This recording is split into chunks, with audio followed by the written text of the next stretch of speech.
Okay, and we're live. Hangout on air. Hi, Richard. What is your tour? Is from the west side of Canadian to the east side of Canadian? Canada. Yeah, maybe you introduce yourself because people may watch this video. Yeah. So who are you and what are you doing? So for me, my name is Richard Pietro. I'm riding across Canada to introduce open government and open data to people that may have just sort of seen a headline but didn't really understand the context, or may have never heard of the terms before. And to answer Eric's question from earlier, I'm not actually going from one coast to another. Because I'm based out of Toronto, I'm pretty much in a certain way in the middle of Canada, so I'm doing more like a figure eight across Canada, or I'm calling it a Canadian bow tie. And so in a way, I'm sort of going across Canada twice. So I'm starting in the middle, going out east to Atlantic Canada, looping around there, and then I'm cutting all the way back west again to Vancouver, and then coming back east and finishing the tour off in Ottawa. All on my motorcycle. I think after everything's said and done, I estimated about 20,000 kilometers when the tour first started. I think it might be closer to 25,000 kilometers in about 2.5 to 3 months, because I'm not just sort of jumping from city to city. But one of the great things about Canada, say opposed to the Netherlands, you got a big place, and there's a lot of things to see. So I'm sort of being a tourist in my own country at the same time, and the funny thing about it is although I'm doing about 20 events as I'm hitting different cities as I'm driving along, I'm engaging more people in parking lots and convenience stores and gas stations, because my motorcycle, if you've seen the pictures online, it's dressed up. It says the Open Government Tour, it says Open Gov, Open Data, and people are just sort of naturally curious. So I've gotten myself involved in so many 5 to 10 minute conversations about Open Gov just because of the bike. It's been a tremendous experience. It's engaging people in different ways. That's not that dry, boring election, civic duty kind of stuff. It's fun. It's engaging. Getting to learn your own country. Huh? Yeah, actually, some of the language I'm using for the tour is changing Canada by exploring it. Nice. Okay. Nice. Now, just out of curiosity, from like the east side to the west side of the Netherlands, how long of a drive would that be? 2 hours. Wow. a little bit more, but nothing compared to your tour. Yeah. No, that's for sure. But in the Netherlands, I mean, how sort of open government over there in terms of, do you guys have a strong base of community leaders? Do you guys have some people that are really sort of pushing it? Is the government on board? Like, I'm actually curious about what's going on over where your guys are at. Okay. Yeah, I am with Mikkes. He is Mikkes de Winter, huh? Mikkes de Winter, and he has a project open government. But what I tweet you, I think open is a very strange word, because open is. Hold on a second. Deuce, you saw the dog here? He's getting a little antsy. Let me go taking him inside the house, okay? Just one quick second. I apologize, guys. Okay. Moet je even pauze zetten?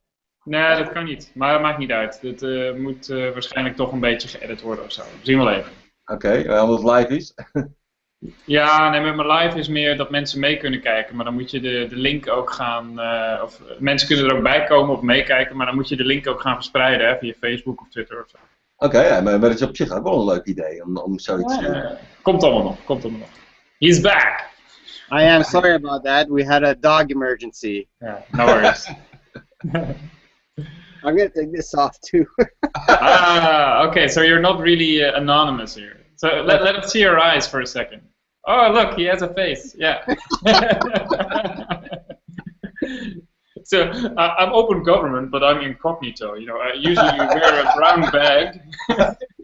What's open? Yeah. I'm usually very open. Oops, that's a document. No, no. Okay, Eric, you were giving a reply. Go ahead. Yeah, I sent you a tweet from what is open. I think open is a very strange word.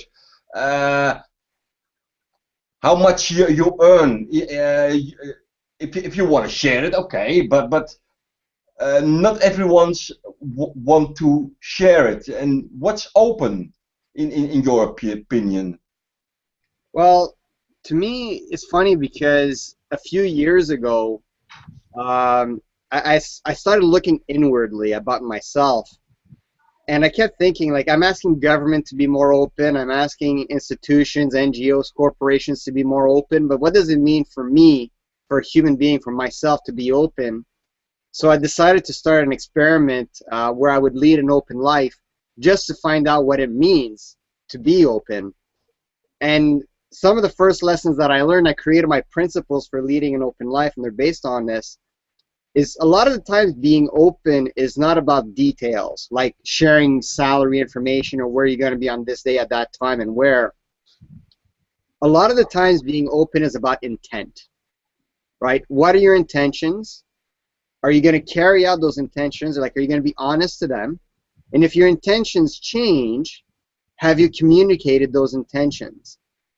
And a lot of times being open to me is about that. And unfortunately with government, and corporate entities at the same time, is you don't necessarily trust their intentions. There's been too many scandals, there's been too many case studies that show that a lot of times the sort of the spin is not what's really behind the walls.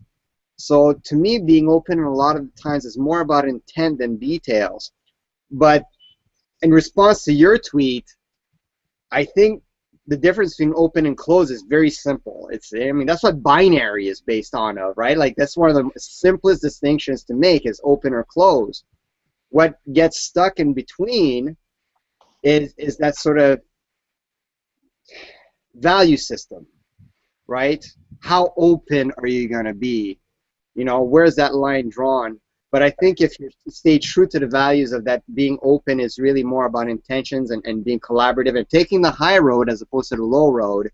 That's how I would define being open. But I'm interested to see, like, how do you define open, Eric? And Stephan as well. Like, how do you guys define open? Yeah, that's where I try to explore. I don't know what's open. Maybe you had a couple of years for me, you know, what open is. So I live at home with kids, and I cannot travel 20,000 kilometers. Well, I have a home, so I don't know what's open. Well, Stephan, what your thoughts are on what open is? Not just open government, but just how that word can be used in society. Wow. Well, I love the question. Actually, my Twitter nickname is Open Dictator, and I chose that name knowing that the word dictator, especially in European history, has a lot of connotation to it, and of course in most of Western culture, but specifically when you look at the recent events here in the Netherlands, or even with the plane that was taken down. And Putin's role in that, the history of dictatorship is really haunting us as a human species. So why did I choose the word dictator combined with openness? Because naturally I think the notion of a dictator is that it is a closed ruler governing a people that you know, should serve the dictator or anything like that. And the reason I chose that combination is, one, to start an interesting conversation, to spark conversations. But another one is that I did find out in my own exploration of what openness means, is that I do want to be the dictator of my own life. So I want to be my own dictator, and I wish everyone to be their own dictator. actually in open source development, from a software development point of view, you see communities that actually are run by a so-called benevolent dictator, in which the dictator is basically focused on promoting a certain type of development and is inviting people to join in. So that's about the dictator part. So, but what's then the openness part? And when you say that it's all about intent, that really resonates with me. But then I also recognize that there is a limit to the extent in which you can communicate the intent. And that exactly has to do with the binary thing of that as a human being, I have an inside and an outside. You guys are on the outside, right? And I can't turn myself inside out. So how do you recognize my intent?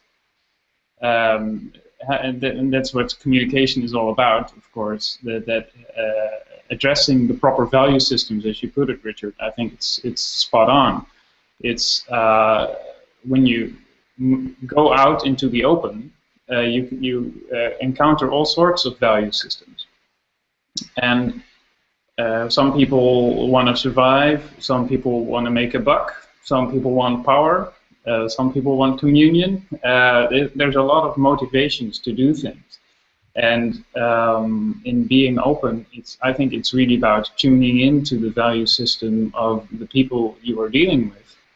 And try to come to a collaborative approach. That's what it means for me, if that makes any sense. It's already so I'm stopping the monologue now. But yeah. No, yeah. I would tend to wholeheartedly agree. I mean, the one thing I've written this post a long time ago, and I asked the question, like, why do we have laws in a free society? Because by definition, having a free society means you can do whatever you want, whenever you want, however you want. But having laws in a free society is kind of like taking a dog to the dog park, but keeping him on a leash, right? Mm-hmm. So why do we have laws in a free society? And that's because people's motivation are sometimes suspect, so you got to create these parameters that say you can't do this, you can't do that, but at that same time, by creating those parameters, you limit the potential of that society, at least in my humble opinion. So in the post I write, I don't think we'll truly have a free society until we don't have need for laws. Or in other words, until people can be trusted with their motivation or trusted with their intent. But how do you create trust? And you hit it on the perfect way. Like, I have my inside and I have my outside. And I can't show my inside. The only way I can show my inside is by communicating it. Yeah. If I'm terrible at communicating it, or if I mix my messages, or if I'm inconsistent, then that trust link is broken. And that's what I love about open government and open data, is that it's trying to create trust between people and their government, not just elected representatives, but their public servants as well, by rebuilding that trust through better communication, clearer communication, and working together in a collaborative relationship. So to me, that's the transition, if you will, to something that will give us a much more free society. Mm-hmm. Yeah, but you need a couple of laws to. I'm like soccer. If I play a game in the field without laws, there is no game. Do you know what I mean? I think my issue is that we've gone law happy, right? Like, there's a law for just about everything, and there's a loophole for just about everything. So my concern is probably more along the lines that we have too many of these rules. Like soccer, does not get better by adding more rules. You add more confusion by adding more rules. So it's found that nice little balance, right? And at the same time, the referee has a lot of powers to interpret rules in a much different way. And I think because of that one person, that open dictator, if you will, or that closed dictator of the referee, that creates a lot of angst. One winner, one loser. That idea of, win, lose, or zero-sum formula, to me, is not one that should be applied anymore. We're beyond that. I hate the zero-sum rule. How do you look at the role technology plays in this? Because I like the reference that Eric makes about to football, for instance, or soccer, or any type of sports, in which you also see that all sorts of cameras and measuring devices are giving the real objective status of what is happening in the field, and the referee it's increasingly difficult for referees to make choices which really upset everyone involved, because it can be so obvious that they are not doing the right thing, so to say, or making a choice that is too arbitrary, right, as an arbiter. How do you look at the role technology plays in the opening up of government? I think obviously it plays the roles as an enabler in creating greater accuracy in decision making, and that's what's fundamentally important. But I think, and this is just me, I look at the world in rose-colored glasses all the time, and I'm an idealist, and people call me out on that. And it's like, I want to be an idealist. I don't want to be a pragmatist. I don't want to be a pessimist. I want to see what can happen and make it happen. But with technology, my issue is, just like the climate change argument that we've been having for 50 years now. This is not a new argument we've had. Climate change is not new. Technology will fall probably in the same trap. So let's say company A is based out of the Netherlands, and they're the ones who created the software, the program to identify when a goal actually happens in soccer, and the Netherlands are facing off against England, and then for whatever reason, there's a glitch in the program that's in the favor of the Netherlands, then people are going to get on top of it, right? So technology is not, what's the word I'm looking for, is not immune to having spin, right? Because of that element. So what we need to find, once again, is that intent. Is that company truly neutral? Have they communicated that? And do we trust that company that created the technology? So for me, a lot of it is going to be in that side. So that's why I love open source.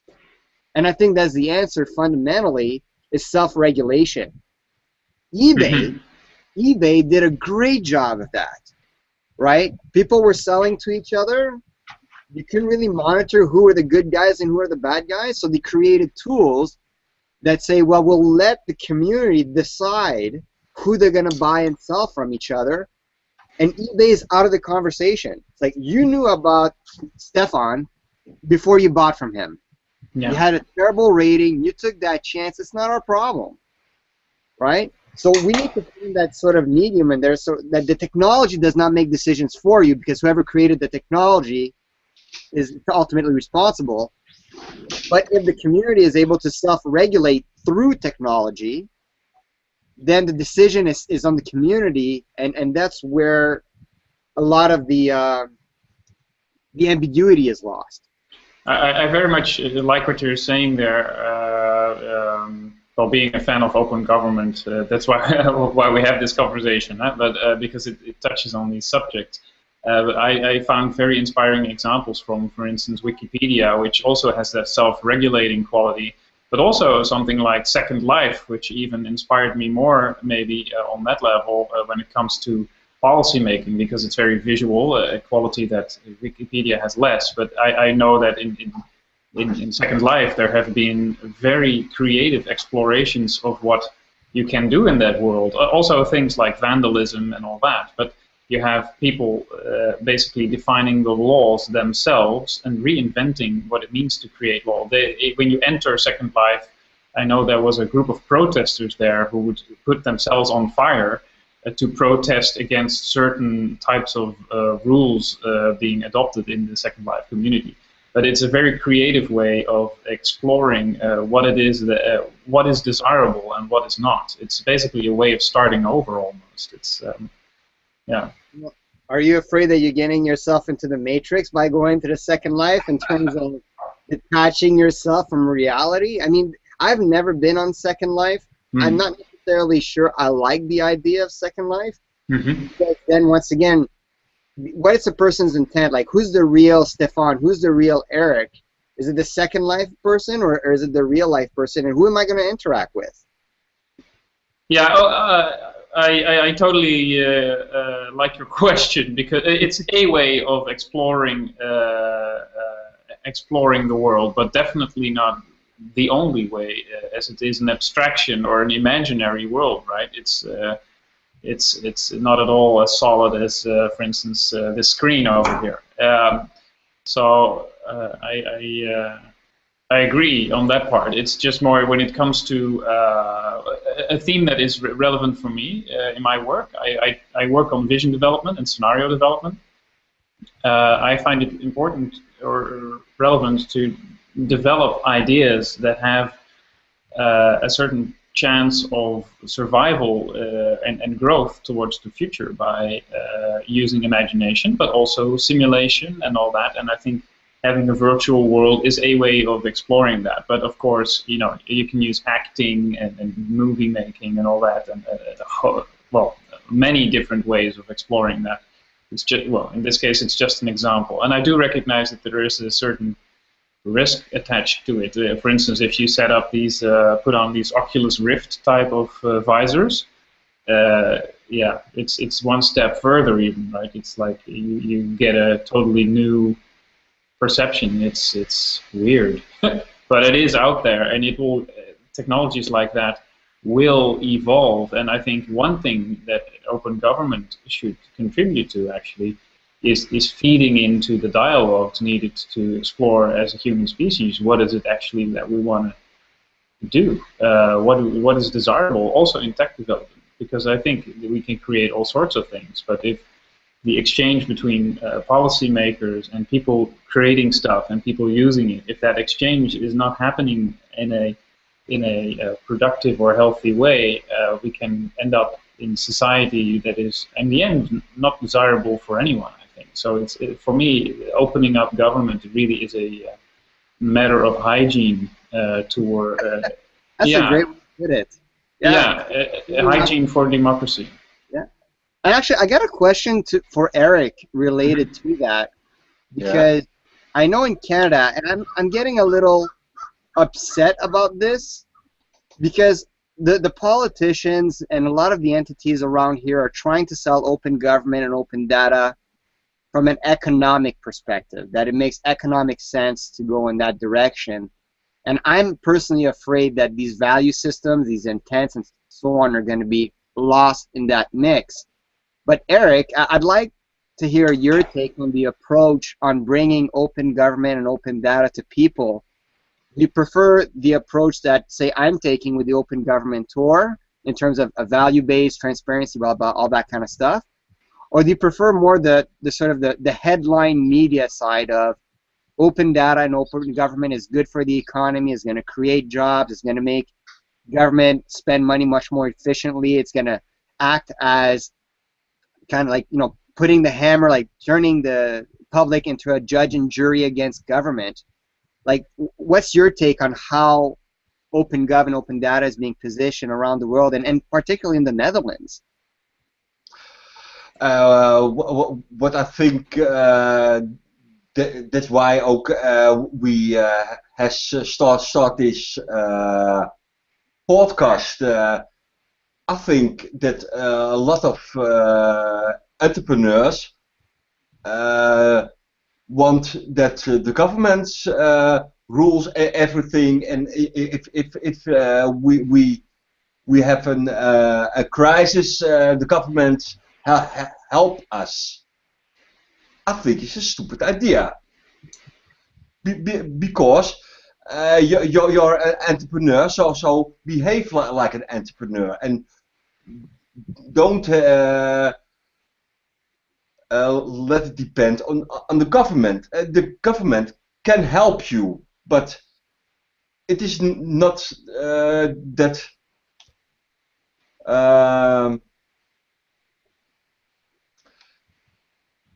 That the government. Feel free to say it in Dutch, and maybe Stephan can translate it to us in English, if that's going to make things a little bit easier for you, Eric. Yeah. Yeah. Yeah. Nou ja, dat is waarom bij die podcast, tenminste, uit mijn optiek wel. Want ja, ik vind, dat hoor ik toch wel vaak dat ondernemers toch vaak verwachten dat wij als overheid gewoon eigenlijk allerlei dingen gaan organiseren voor ondernemers. En ja, als je het... Ja. Vind je dat echt? Ja, ik hoor toch wel vaak dat ondernemers van ja, de overheid doet niet wat wij willen. Maar en misschien zou de overheid ook wel meer open moeten zijn. Maar ja, wat ga je nou openzetten?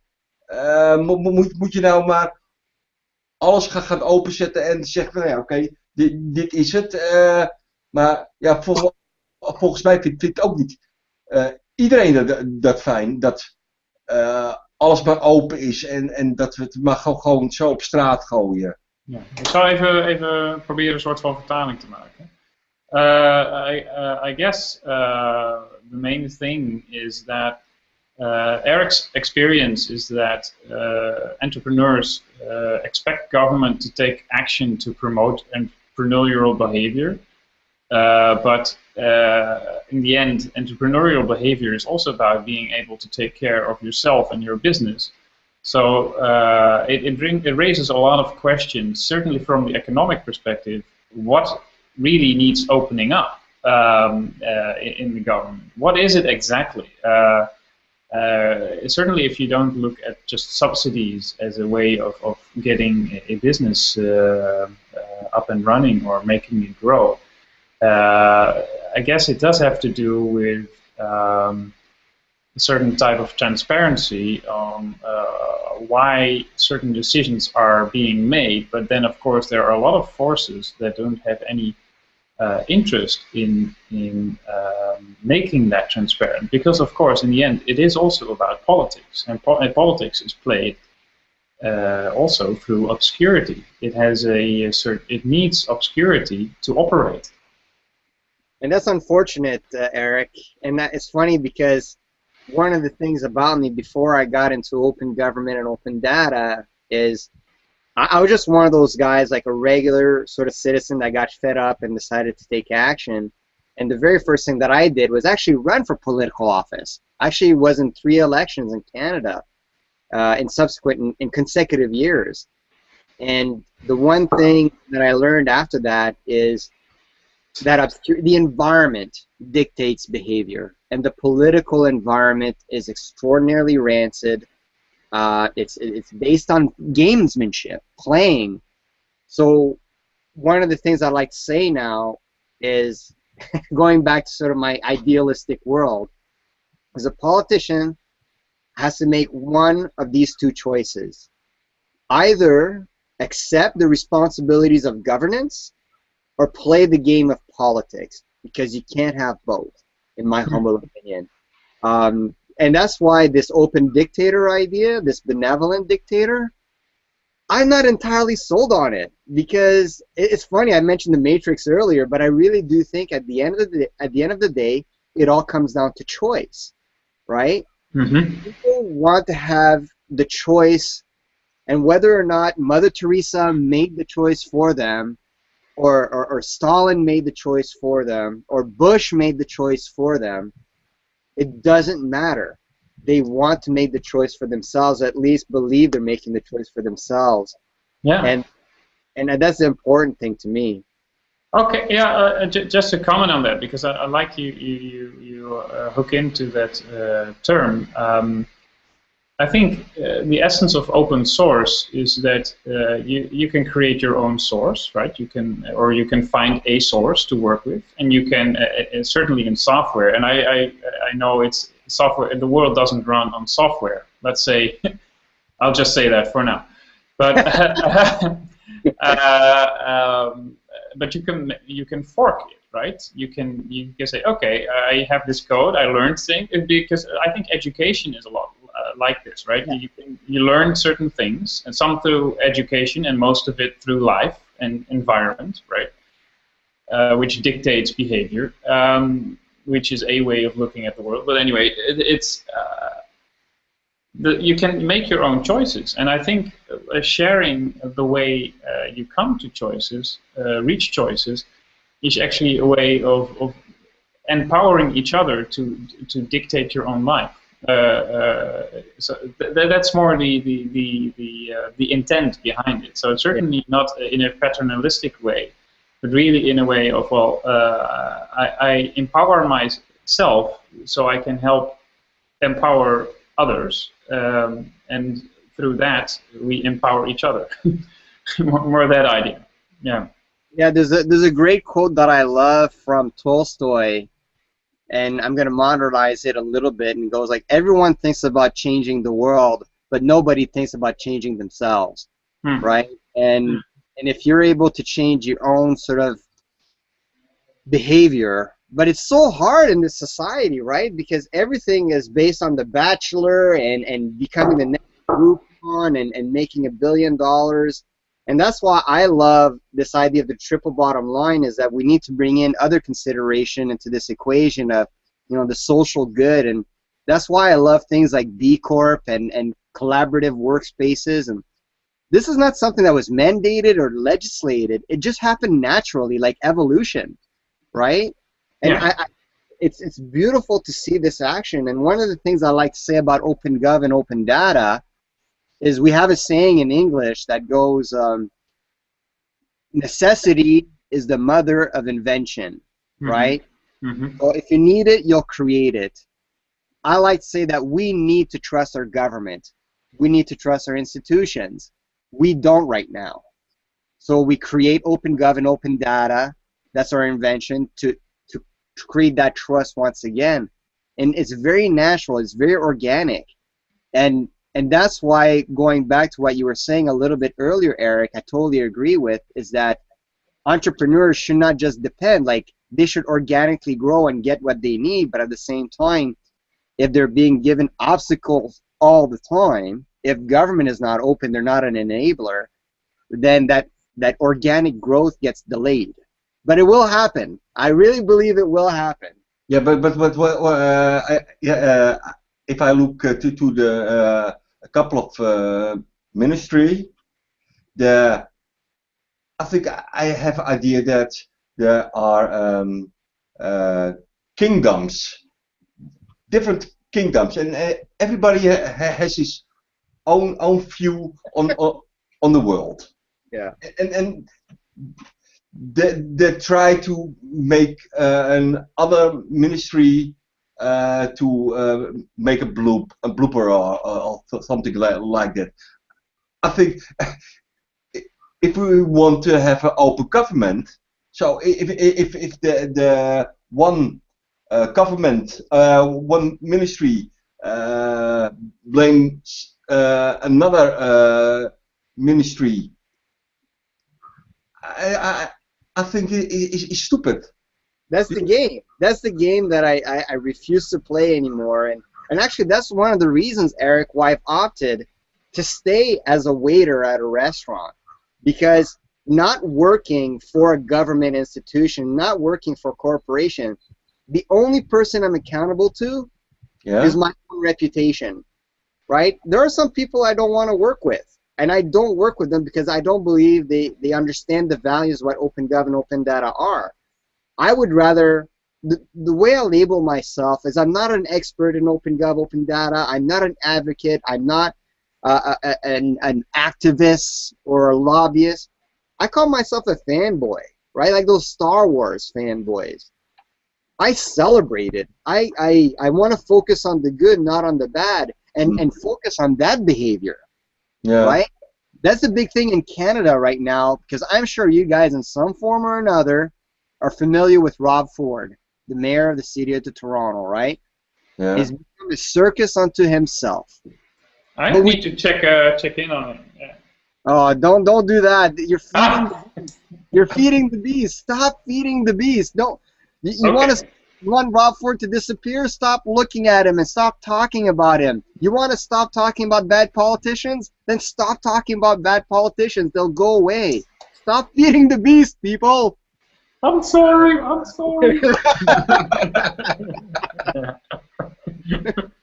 So that's my thing is, it's so easy to focus on the negative because media, that's how you sell media. And media loves to grab onto a story that's very sort of sensationalistic, but at the same time, people wonder why it keeps perpetuating itself is because they keep clicking on that link, and it just, it's a cycle.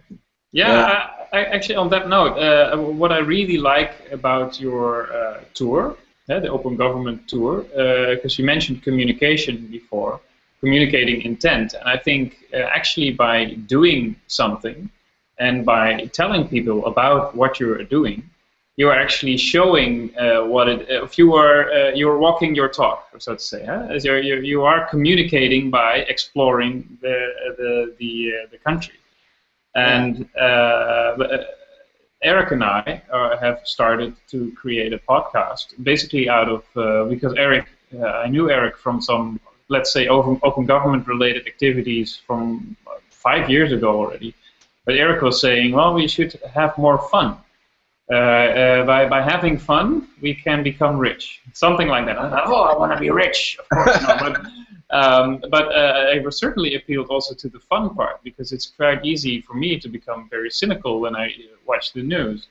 Certainly, absorb the media and feed the beast, so to say. So I was attracted to that idea of having fun, and I see you having fun driving through your country. And now we are recording a podcast. But how would you evolve the media? What's your take on the evolution of media like this? Eric and I are calling our show the Innovation Swimming Pool, because we work with audio so far, and if you close your eyes and really focus on sound, you can have a sensation like the world is a swimming pool, right? It's like a pool of sound, and it's a theme we can really play with. It's a creative playground which is really happening inside our minds. And now we are making this video. So it's very explorational. We are exploring the internet, so to say, how to create media. But how would you, what are your thoughts about using this type of media to actually, at some point, develop some positive impact on what is happening? Well, first of all, I want to say I love the name of your podcast. I think that's genius. I love it. Thank you. Was that? Thank you. You're welcome. But you're right, and I think going back to this sort of economic spin, and a lot of times we're all about value systems and whatever, but fundamentally, to me, it's about having fun as well, and changing the conversation from civic engagement as a responsibility to something that's more artistic.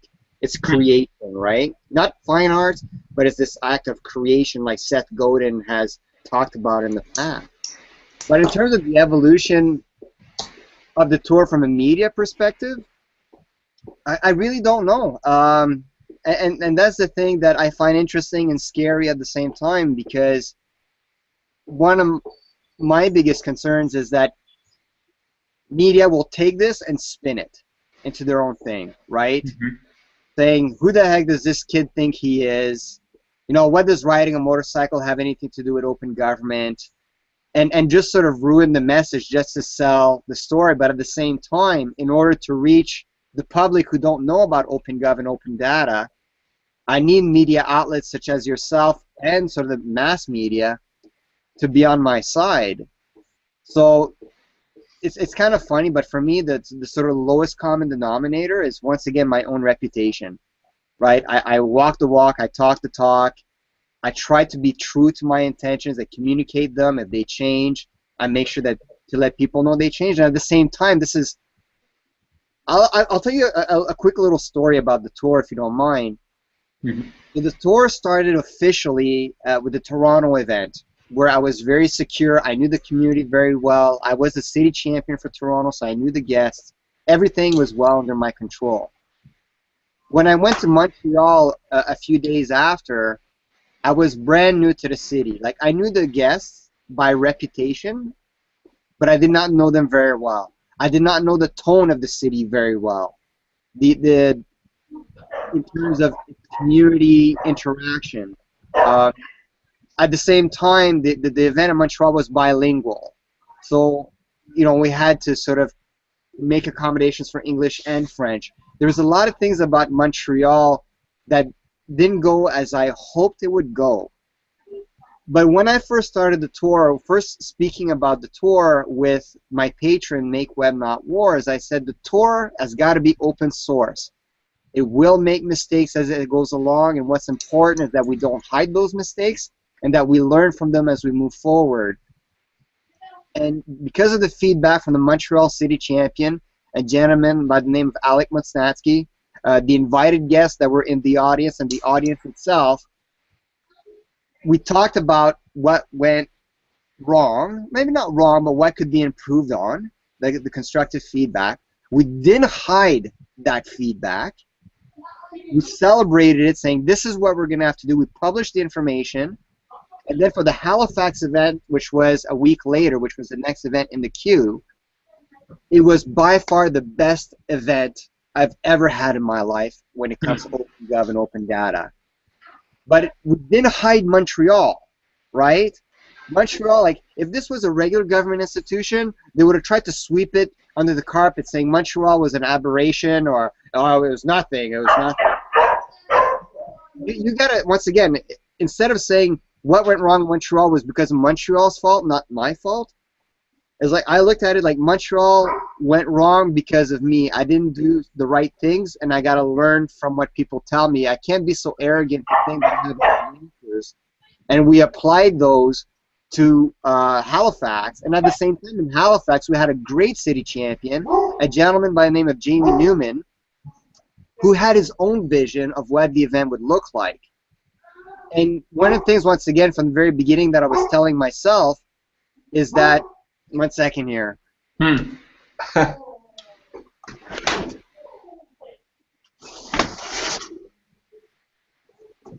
So one of the things that I was telling myself from the very beginning with the tour is it's open source. It's not mine. It belongs to whoever wants to take it, and I'm going to have to pull back. And with Jamie Newman, who had a very, not different vision, but a different spin on how the events could take place, instead of sort of forcing myself onto him, I decided, you know what, Rich, I gotta stay true to my values. I pulled back, we worked together, and I can tell, like, Halifax was such a good event on so many fronts. There are places to learn, but that's people that were at the event, they know. As much as the media can spin things around, the people that were in the audience knew what happened there. The people in Montreal can see the difference between Montreal and Halifax. The media can say whatever they want, but the truth will come out. I have a question on that, because when I checked out your website about the Open Government Tour, I noticed that you have stated a couple of core principles that are very key to what you're doing, because from what I hear you say is that when you approach people like that, and you naturally you want to cooperate, and it's all about promoting progress together. But when you become the victim of a spin, or the victim, you come into a situation where spin might take over. You have to stick to a certain set of principles to make sure that you're still doing what it is, that is close to your intent. Otherwise, you may be your initiative may be used for something that you actually do not support. So how do you draw the line, and what role do those principles play in that? You know, maybe you can call it the Rob Ford rule. Okay. Right? Don't mention the war. Don't mention the word, but there's something to be learned about Rob Ford, and a lot of different institutions that are learning it right now. You cannot hide stuff on the internet, right? People will find out we're well too connected. The truth will come out. And what Rob Ford, if you want to call it the Rob Ford rule, is his mistake was not fessing up at the very beginning when things started really heating up on him, and he kept hiding it, and the truth finally came out, and then he had to fess up. He had no other option. So for me, or if you want to call it the Eminem rule, I don't know if you guys saw the movie 8 Mile with sort of the story of Eminem. Yeah. Well, at the end of the movie, basically he does a rap saying all the bad things about him, So like this, no one could say all the bad things about him, right? So I've taken your thunder away. So if I had hidden Montreal, or if Alex had hidden Montreal, the truth would have came out eventually, and that would have put my reputation on the line, right? Or Alex's reputation on the line, saying, well, why did you hide this from us? And then all of a sudden our intentions are questioned. And then once our intentions are questioned, then the media is going to jump on it, and we've lost all credibility. So to me, I just try to live as clean, as clear as life as possible. Actually, I'll give you another example. This one scared the crap out of me. I was in Halifax, Nova Scotia, or just outside Halifax, Nova Scotia, and I had to create a video about it pretty much the time it happened, but I went to go eat at a restaurant, and unfortunately, I parked my motorcycle in handicapped parking. And I ate my meal, and after I came back from my meal, someone had taken like a milkshake or something along those lines and threw it on the fairing of my motorcycle, the shield that's in front of a motorcycle, saying, like, you bastard, you just parked in handicapped parking. But the way things happened, like there was no signage that this was handicapped parking. My motorcycle was backed up on top of the faded painting, like it was very faded painting sign on the driveway. And all I'm thinking in my head is that someone's going to tweet out the picture that says the open government told parks in handicapped parking when it was an honest mistake. So what I ended up doing was actually heading it off at the pass. I did a video saying, like, this is how I came into the parking lot, came in this way, you're seeing what I'm seeing. I backed into the spot. There's no signage that actually like erected poles that says handicapped parking. You can see that my bike was blocking the faded painted sign on the asphalt. And then I went inside the restaurant and I apologized. This was like 10 minutes after the fact, right? 10 minutes after I've left the restaurant, I went inside. It's like, I do apologize. I parked in handicapped parking. One of your patrons, I think, saw me. And I can't apologize to the patron that saw me and threw the milkshake on my fairing. But in case he comes back and complains to you about me, then you can tell him or her that the guy came back and apologized, right? So I recognized my mistake right away. I documented it, saying like it was an honest mistake, errors do happen, and I tried to apologize to the nearest person connected to this as possible. But I could have just left, right? Say, nobody, it's a small town in Nova Scotia, no one's going to get a wind of this. But you never know now. You never know who's going to tweet out something or put a picture of something. So I try to own up to my mistakes and not only own up to them, explain my situation to create a little bit of understanding, and at the same time apologize. Like, what else can you do? Yeah, but what I want to ask, if it happens 10 years ago, we have no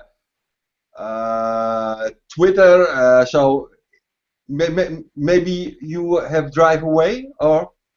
I don't know. I really don't know. I probably would have gone into the restaurant and still apologized to the staff there. Yeah. But you're right. Like, and that's why I think OpenGov and Open Data right now is so extraordinarily valuable, because you have those tools like Twitter and Facebook, Instagram. Like, you have people that are writing blogs all the time. You have YouTube videos that go viral, and that, you know, media. There's more media outlets than ever before.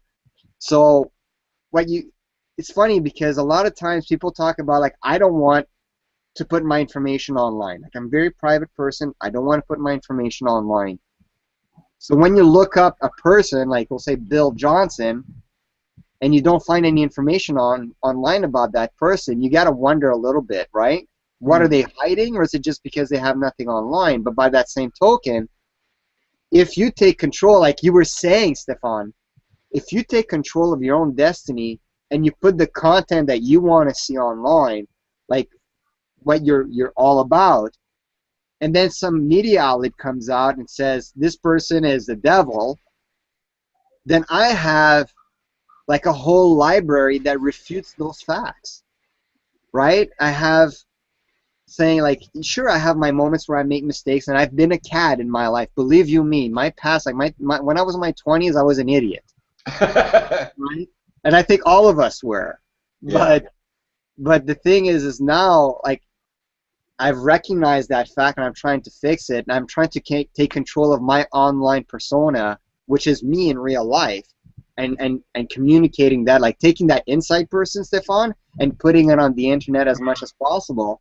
And I think, and this is going to sound weird, but I think it's working, right? I think it's working, and I love it.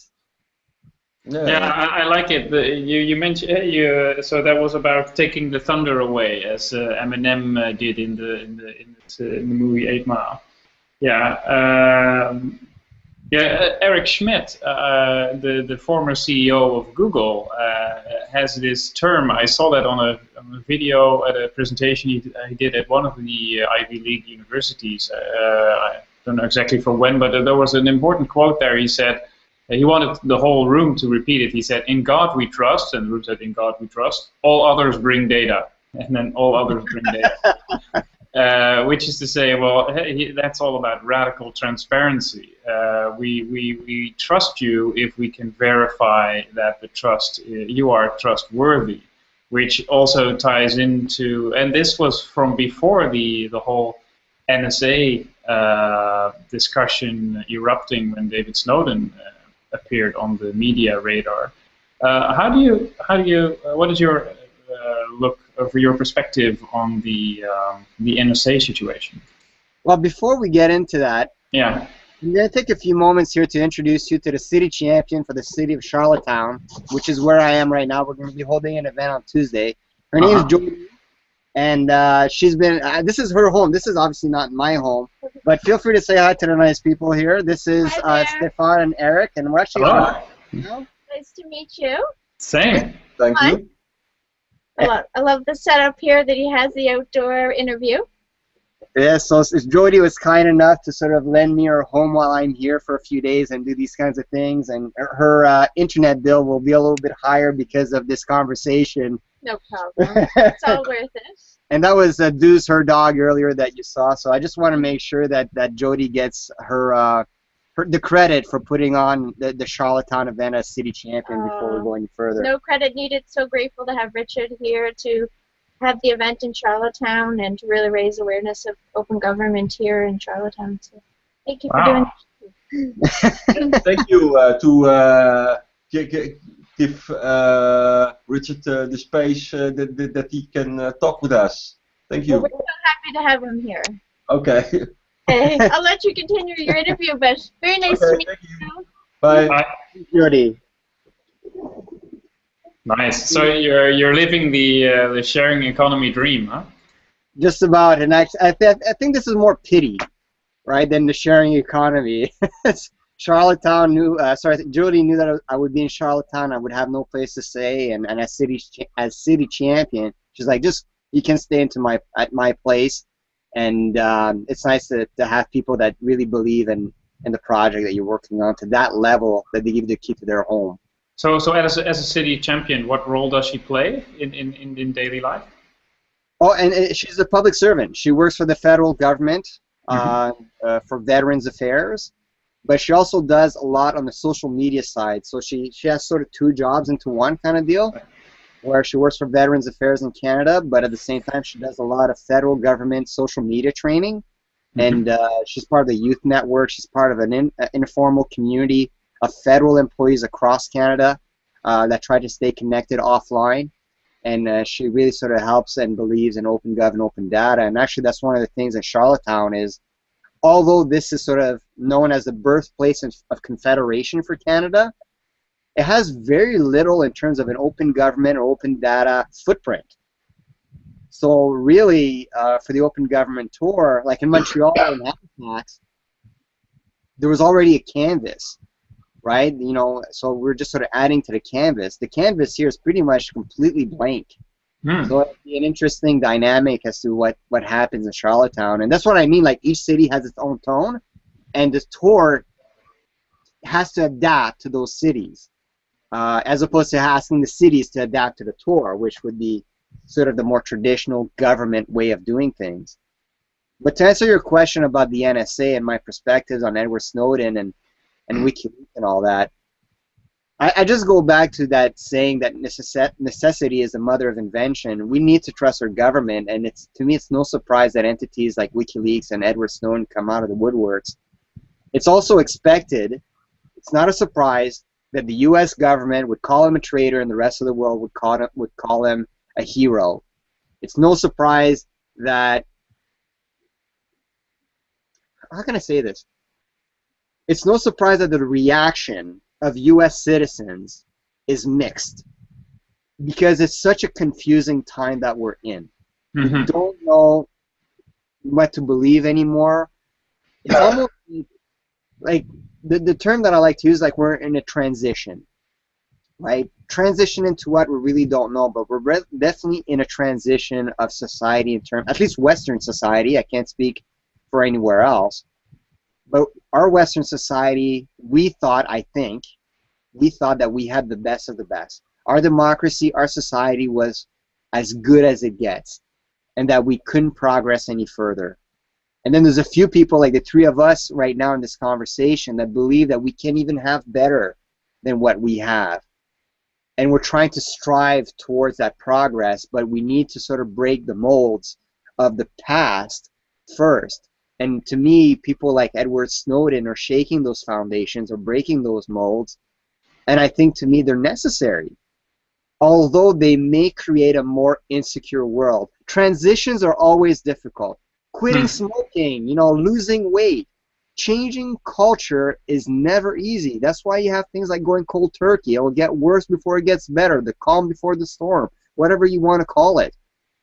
But to me, I think it's necessary, because I don't think that what we have is the bomb as much as people would make you believe it is. We can do better, and I've sort of dedicated sort of the rest of my life to that end, to progress. So how about you guys, though? I mean, I'm curious to know, I don't know if you even allowed, because of your positions and the sort of the contracts that you may have with government, but where do you stand on sort of this revelation of, well, here's another funny observation. In Western society, it's always been the CIA and FBI, right? The CIA and FBI. No one knew about the NSA. But over the last 5 years or so, like the NSA has been around forever, but over the last 5 years or so, it seems as though the NSA has come out of nowhere. It's like being the big giant big brother. No one talks about the CIA or FBI anymore. I just find that interaction funny. But where do you guys sort of stand on this whole topic?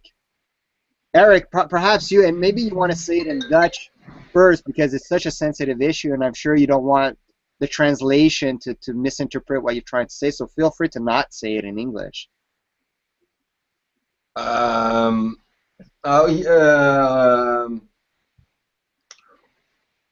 What you say give me a different view to the open government. Zoals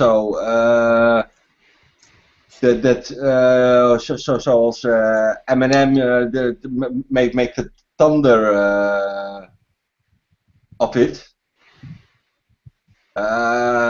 Ik denk dat ik wel naar Nederlands over ga schakelen, want het is toch een beetje te moeilijk. Ik probeer het wel te vertalen. Het geeft me toch wel wat een ander perspectief van zoals hij zegt van het komt toch wel boven water. Dus kan je maar beter als overheid toch maar de boel gewoon opengooien. En dan moet ik zeggen van als je toch al zegt van dit is gebeurd, oké, dan valt er ook weinig over te vertellen. Want je hebt het zelf toegegeven, je fouten. Dus dan hoef je daar ook helemaal niet moeilijk over te doen. Maar gaat het nu al zo dan? Sorry? Gaat dat nu al zo dan? Nee, maar daarom rijdt Richard door Canada heen. Om het toch een beetje bekend te maken.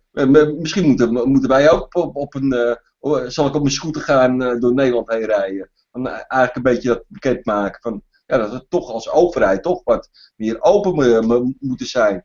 Met een biechtstoel. Hè? Met een biechtstoel. Een biechtstoel. Open biecht. Ja. Dus ja, maar ja, aan de andere kant denk ik ook weer van ja, dan wordt de overheid dan ook niet, als ze maar zegt van ja, wij zijn open, wordt er ook die misbruik van die openheid gemaakt. Ja. Ik zal even proberen te vertalen. Ja. So Eric in general agrees with your statement that in the end, no matter what you do, the truth wants to come out. So yeah, that's a very recognizable way of looking at specifically government, because it's good public administration is all about openness and being the ability to audit what is going on. A thing that is in the way, though, seems to be in the way, is a culture in which it is not allowed. It seems to be a taboo to make mistakes or to acknowledge mistakes and to work on improvement. And I think that goes back to what you were saying. Of course, part of growing up, learning, evolving is about making mistakes, certainly in a transition period, but for that you do need a culture in which it's welcomed to not be perfect, but to take responsibility for things that don't work out the way you intended them, and learn from it. And from what I get, the way Eric is talking, he sees, for instance, your tour as a way of promoting a culture in which learning through experiment is promoted, and which also introduces a different learning dynamic between between the groups that have different interests in society. It's about promoting a different cultural development, perhaps even to make it into a big statement. What were you guys laughing at earlier? You guys were laughing at something. Yeah, I suggested, well, I'm not Catholic from my own background, but the Catholics have this tradition of, yeah, what's the English word for it? So you get into this little room with a religious guy, and you tell him everything you did wrong. What's it called? It's called a confessional. Yes, yes, that one. So we could do like an open confessional tour, you know. That is hilarious. We dress up as nuns. We should dress up as nuns on a motorbike. You know, so what confession do you want to make? And then maybe we can do it anonymous and non-anonymous. But anyway, let the truth come out. That is a great idea. A government confessional. Oh, Eric, you. That's a great. It's from Stephan. Well, yeah, the confessional thing. That's what I was suggesting. Made him laugh. Yeah. That's a great. I'll see if that can be brought in some form or another. I have a feeling that, especially if politicians get involved, it'll be a pretty long lineup for the confession.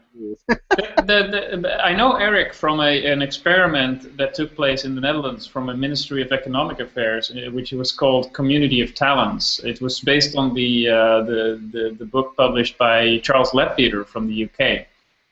We Think, he published that book.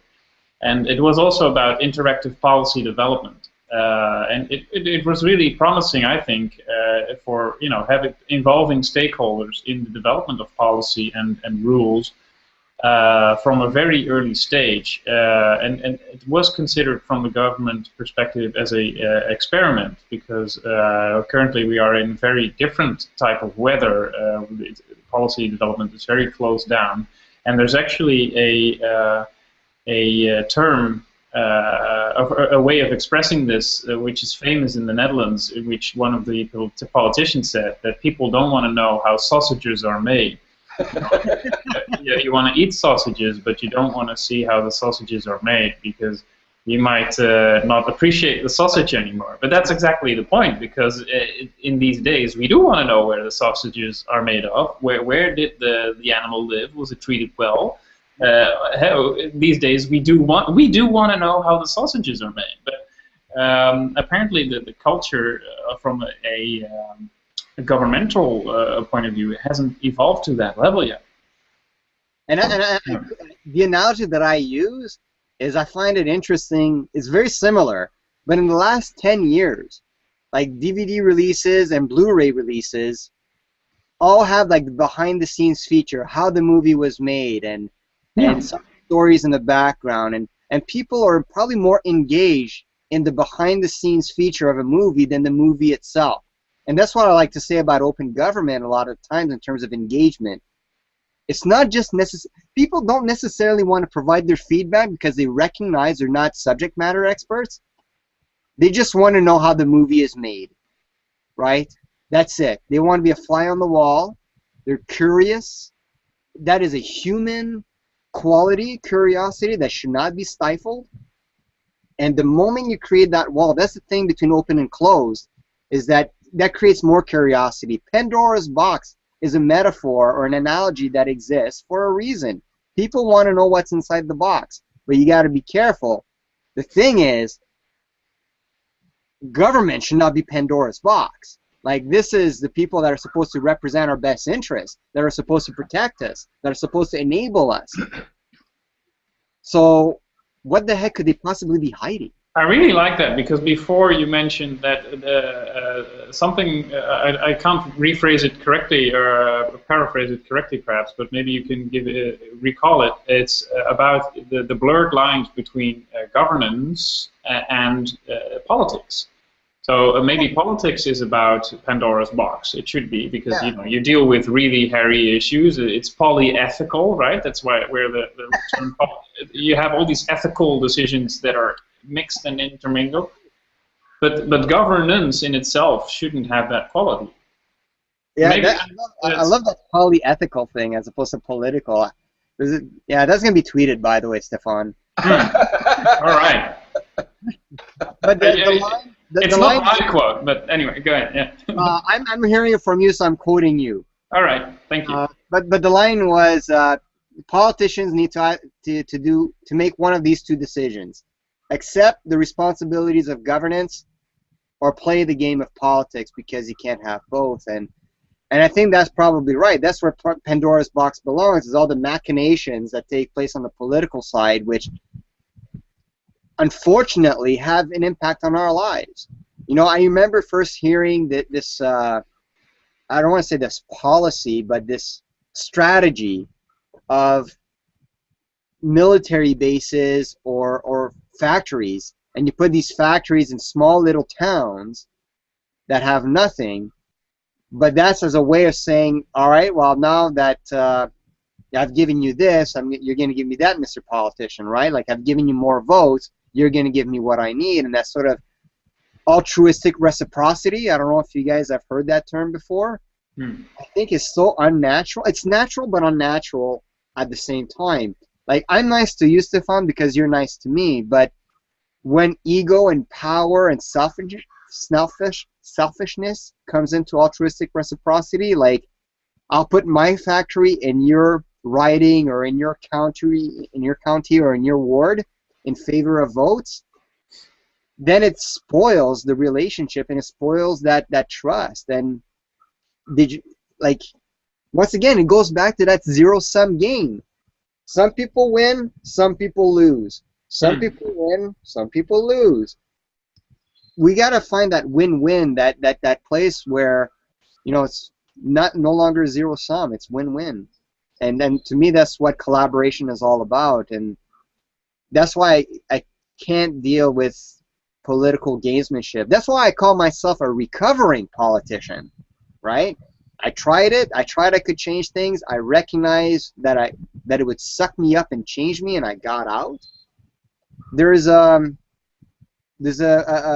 media, I don't want to say a pundit, but there's a respected media outlet in Toronto, a gentleman by the name of Steve Paikin, who has this analogy about politicians, and I'm assuming this is true in the Netherlands and just about everywhere else in the world. He goes, imagine if airlines were to spend millions and millions of dollars to tell you how bad other airlines were. They don't maintain their flights, they're always late, and by the way, here's their crash history.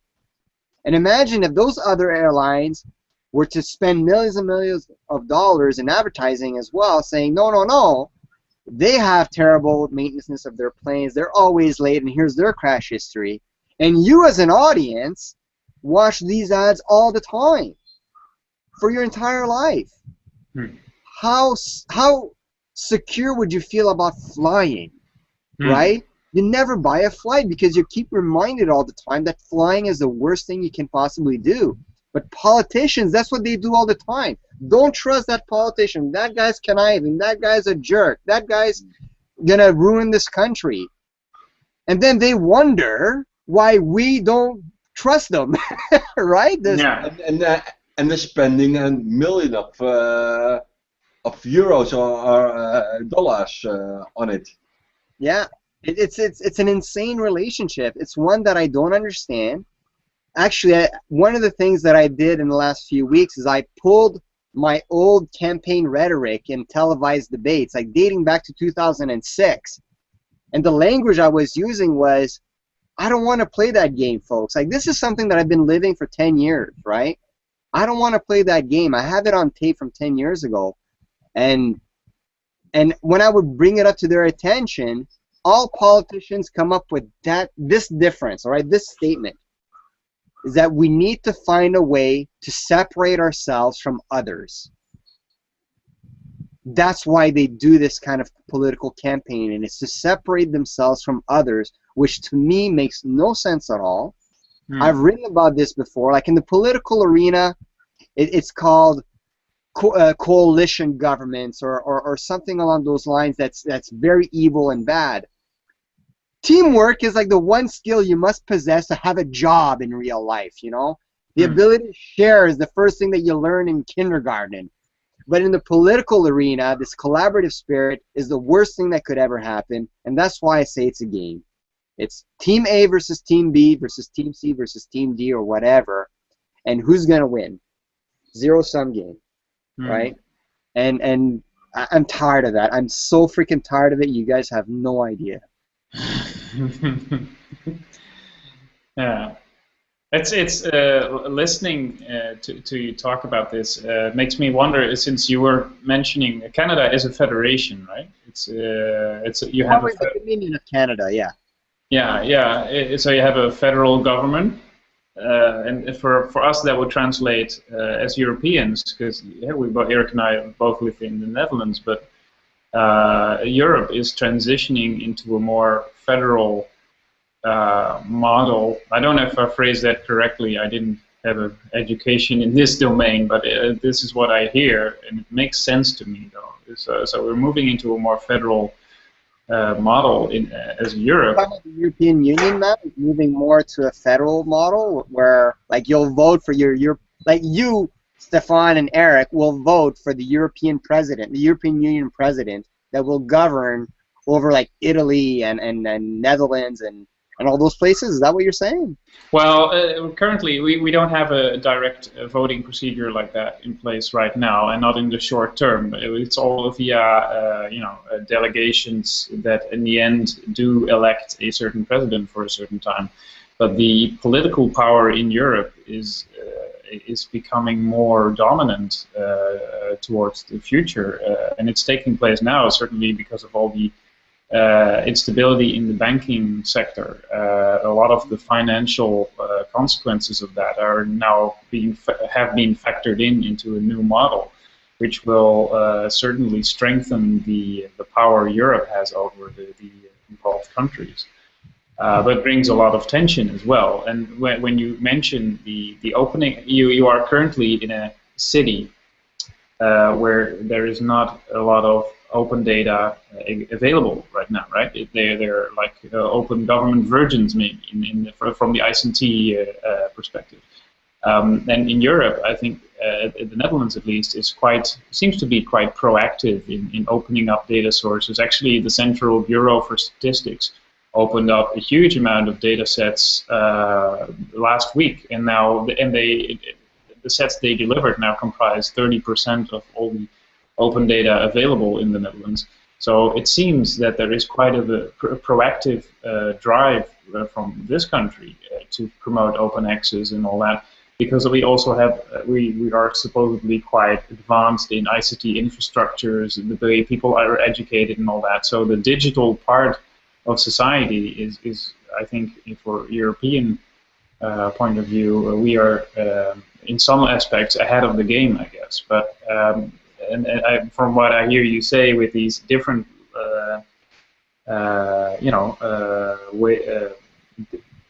different extent to which open government principles have been established in these places, it gives a very interesting dynamic. It makes me wonder more about how it is in the rest of Europe, and it makes me want to buy a motorcycle, learn how to ride it, and explore Europe. And I urge you to do that, and absolutely. And I hope, actually, it's funny because in Canada we're so big, right? And the U.S. is so big, and Brazil is so big, but in some of these smaller countries, like Iceland, for example, right? Smaller country, smaller population. It'll be nice to see some of these smaller countries really sort of set the tone for the bigger countries, as opposed to the other way around, where it's usually the bigger countries that set the tone for the rest, because you have a smaller population, it's easier to execute, it's easier to sort of collaborate and get feedback. And I really hope that countries like the Netherlands and Iceland in particular, obviously Iceland has a very rich history in the last 5 to 10 years in terms of its democracy. Oh yeah.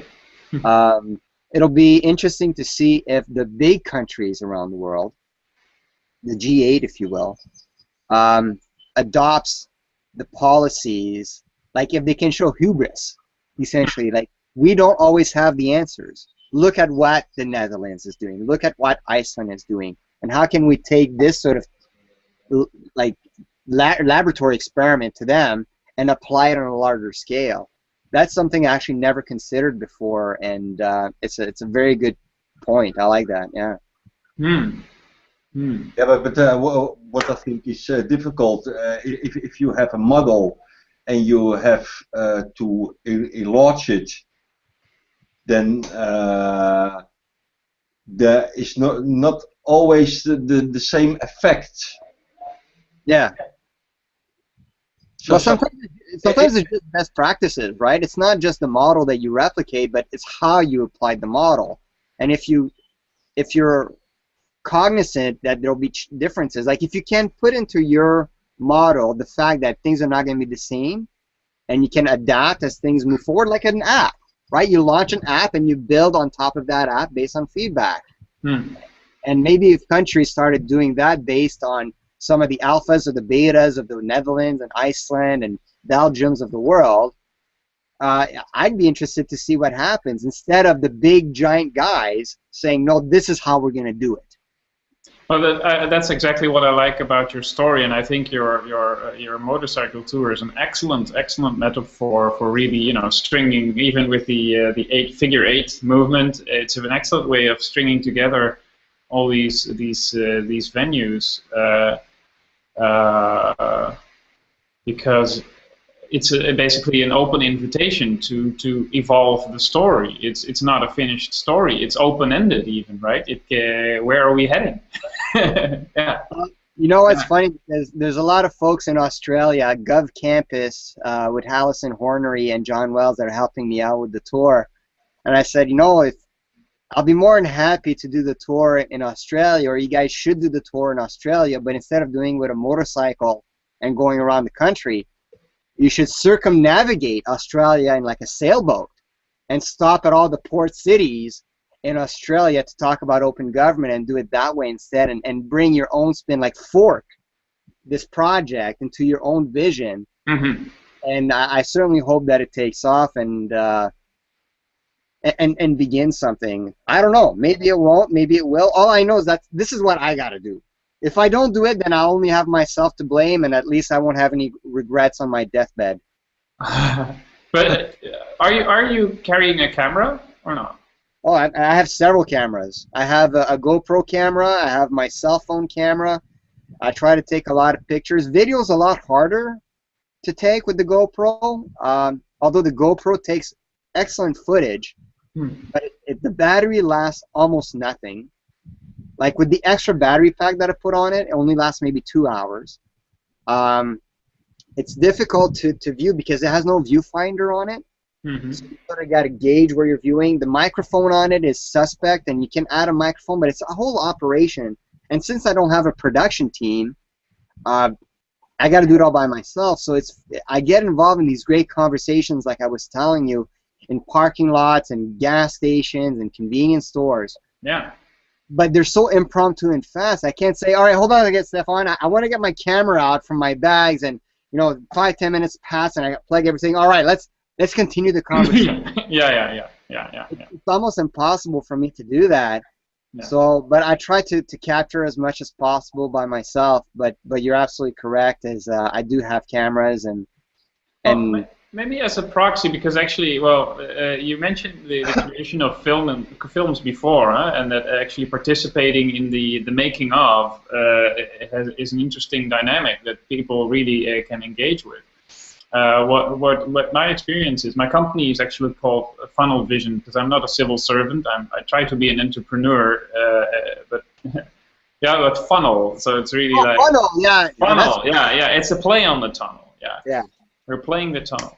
So, but what I've learned from that is that the ease of production and also in terms of intimidating interviewees, having, for instance, even with an iPhone, just an audio recording, you can have it. The interruption may take only, 30 seconds. You say, hold on, I'll just get out my audio recording. People don't find it as intimidating, and you can get a proper,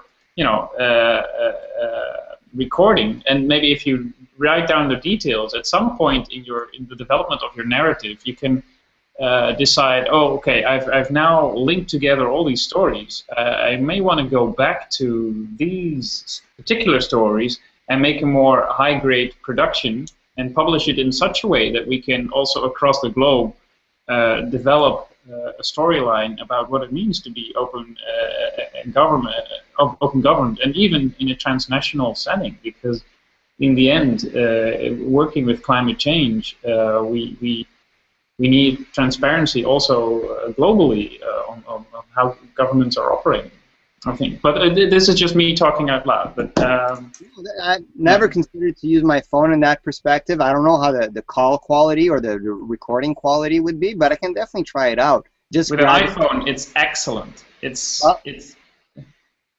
I have an HTC One. I'm not an Apple guy. But we'll definitely try it out. I know that in the past I have tried to go to strangers and say, do you mind if we talk on camera about OpenGov and open data? And they were very much no. So we'll see how this method, and once again, the tour learns from itself, right? It's open source. It just keeps building on itself. And this is a great example of, I hope this is my Montreal, right? For recording, because I have, what I've opted to do is take pictures. After our conversations, I usually take pictures of those people beside the motorcycle and say, do you mind if I tweet it out? And they're usually okay with it. But that's after I've been able to gain some trust with them. Right? Like that I'm not just going to take their words and spin it around. Like I can make that report pretty quick.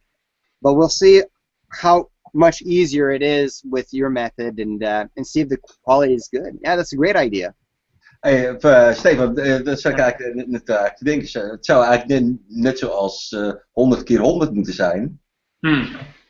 Ja, grappig dat je dat zegt, ja. Dat je eigenlijk overal op de wereld eigenlijk van die interviewers hebt die je eigenlijk gaat vragen, wat is open overheid en wat is... Wat gebeurt er, ja. Wat gebeurt er? En is die cultuur ook weer verschillend? Daar zit natuurlijk ook een speelveld in natuurlijk.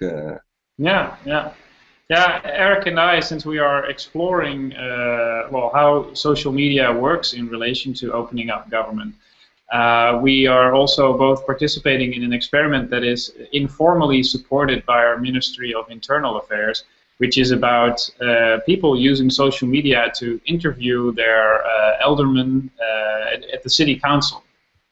And it's early days, because certainly in terms of trust, I find, because since most of these conversations do have a political dimension to it, it's, you know, you're very close to Pandora's box, so to say. So it's early days really in opening up these interviews. But what we've been doing so far is posting audio clips along the lines of what I just said, and that is now just starting here. It's called 100 times called 100, 100 keer 100. Well, we work via Facebook, and you have some people sharing. Well, one novelty in it already is that people are sharing the new agreements that are written down. I don't know the formal term for the city councils that have just been elected. They draw up a plan, you know, for the period that they are elected for. But now people are sharing that on the Facebook group for all the cities involved, and it's quite a few. And that happening in itself is already quite novel. Great. Yeah. So people start, collecting it in one place, and it's just people. Yeah, you know, and you're creating your own open data set, right, with audio clips. Yeah, and the thing is, the data was open to begin with. I mean, it's just the agreements that all the city councils make. But having that in one place, accessible, and actually not through government intervention, saying, "Oh, we'll combine all these stories." No, it's just people putting it together in a Facebook group, and it works. It's so simple. It's Self-organization. You just got to give people the right tools and the right environment, and they'll self-organize, and they'll settle their own disputes too, right? There's sometimes where intervention may be required, but for the most part, people don't want someone else to be in control of their fate, their choices. I want to be my own dictator for my own life. No, that's great. Yeah, I don't know. We've been talking for an hour and a half. I'm not quite sure how much longer you guys want to go on this. No, but the only thing I want to say, you have to find people. You say some on Australian to have a boat, and then mix it. If everybody sees on the same way, in the same culture to open government. So I'm not quite sure I understood the question. Do you mind repeating that, Eric? The project where are you in? Maybe it goes to a different continents, and then with 100 keer 100 and put it on one place. Oh yeah, yeah, that'd be great. No, I'd love for that to happen. And once like again, sharing the intercontinental experiences in one place. Yeah. That's one of the things that Make Web Not War, the patron for the Open Government Tour, is trying to do, is create that. We call it the Open Government Platform, and they're trying to create that. Now, one of the things to keep in mind, Eric, is when I started this idea, I never thought it was going to even remotely hit international attention. I didn't even think it was going to hit Canadian attention.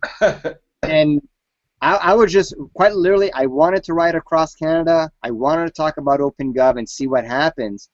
So we didn't think that far. We didn't think we needed to think that far. But now you got people in Europe that are thinking of trying to do their own thing, and people in Australia trying to do their own thing, and it's a great place to be in. And I'm in a way like I know that I could have never anticipated this kind of interest.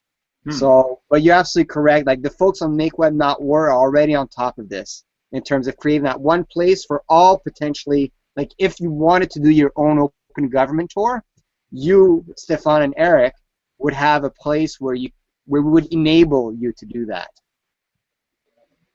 Wow, so you're saying this Make Web Not War, they already have an online location? Well, no, we don't yet. There's one that we tried to establish, but it didn't work out as well as we anticipated. But there's something that they're trying to create which would enable those conversations between nations, between communities, all in one place, that we're calling the Open Government Platform. But this is very rudimentary plans. Like, this is even just in the talking sort of, bar napkin phase, I'm pretty sure. Just so you know real quick, so Make Web Not War is my patron, right? They're the ones that commission me to create art in the form of civic engagement. Mm-hmm. But they're also Microsoft's foray into open source. So Microsoft created this open source project called Make Web Not War. Once again, they're trying it out. They're experimenting a little bit with open source, seeing what it's all about. And I gotta say, if they're practicing what they're preaching, I'm surprised. Like, this is not like, I don't have to talk about them. Like, we've talked for an hour and a half about this stuff, right? I'm just bringing it up now. Like, I'm not their shill. They're not my sponsors. They're really my patron. They're enabling me to carry out my passion.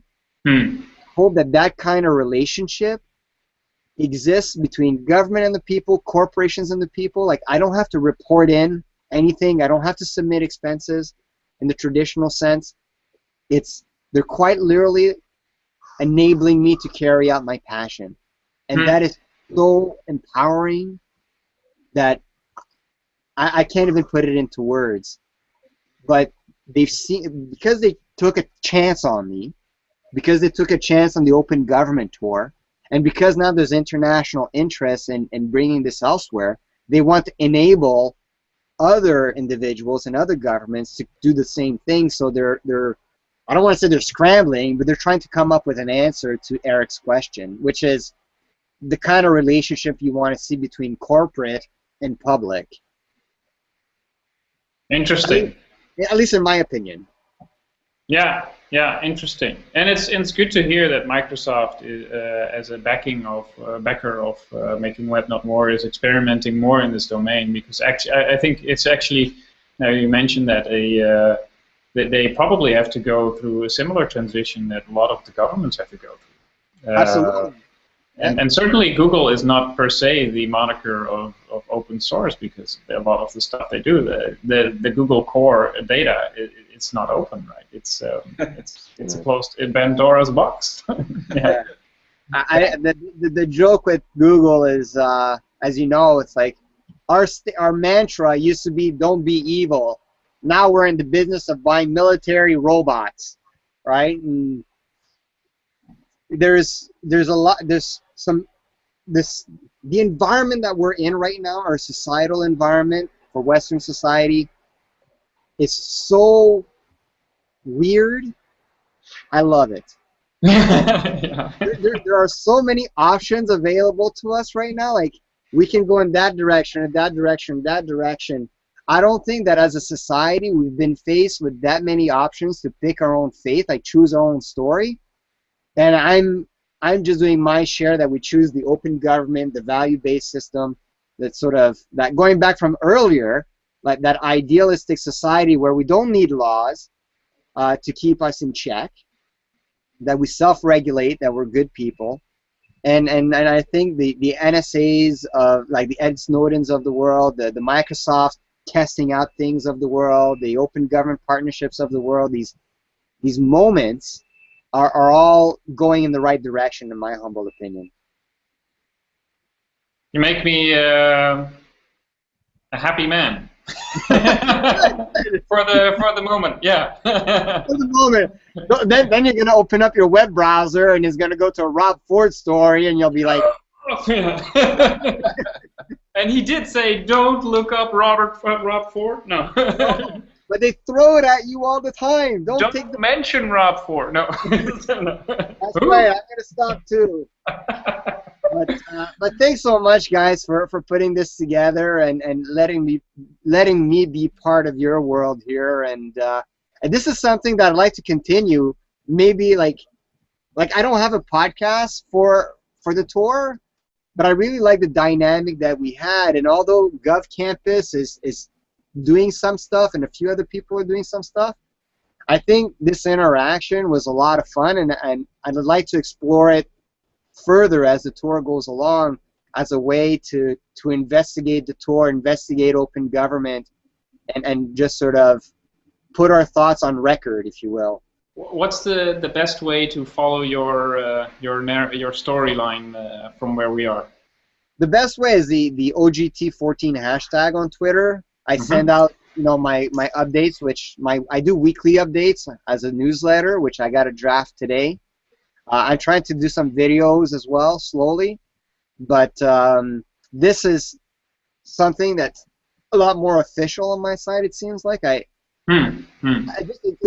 like the dynamic the three of us had. I think was really interesting. Maybe it's because I did all the talking, and I do apologize for that, but. No.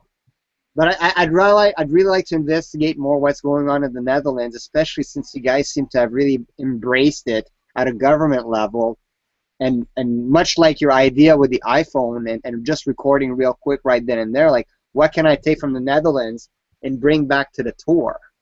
Yeah. I want to thank David that he brings our three together. Yeah, that's right. Good point. Yeah. You do know David, or? Do I know David? Yeah. Yeah, I knew him. This other gentleman in Canada by the name of Ken Aiken introduced me to him via Twitter. Yeah. And David and I got to, share a couple of emails, share a couple of tweets, and that's how I think it all sort of started. Was actually really, if you going to go right down to the bottom, the person responsible for this is the gentleman Ken Aiken out of Canada, who's also a public servant with the federal government. His Twitter handle is Kent, K-E-N-T, D, as in David, Aitken, A-I-T-K-E-N. And he's the one who really, I guess, got the ball rolling. And it was a public servant. Is one of my hero public servants, people that I think more people should know about. Nice. Like a lot. Well, David certainly in the Netherlands is a change maker. Yeah. Right. Rain maker, but in a good way. Rainmaker? A change maker, yes. Yeah.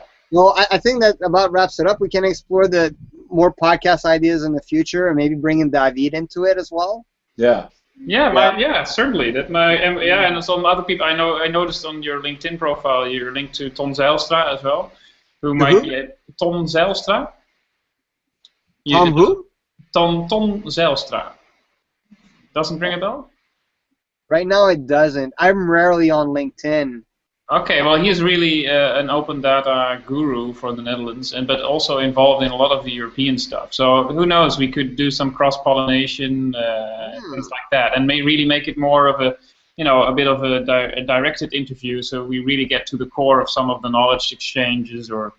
But let's see how that evolves. We'll follow you via the hashtag OGT14.